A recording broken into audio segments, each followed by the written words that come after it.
তিনি তার কাছে নিয়ে গেছেন। বলছিলাম যে এখানকার বিষয়ে কিছু ভাবছো?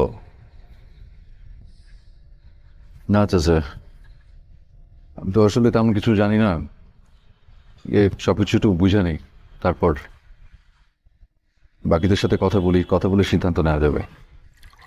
তুমি জানো কিনা জানি না, তোমার আব্বা ওই আজগর আলী সাহেবের কাছ থেকে বড় অঙ্কের একটা টাকা ধার করছেন। আজগর সাহেবকে? বলেন কি ভাইজান, আপনি এই এলাকায় বড় হয়েছেন, আজগর সাহেবকে চিনেন না? না না, চিন্তা হচ্ছে না। কে? উনি এই এলাকা খুবই প্রভাবশালী লোক। আগে নিচু লেভেলে ছিল, কিন্তু এখন বুঝতেই পারেন ক্ষমতা খাটায় আস্তে আস্তে এখনকার সব কিছু ওনার তখনই।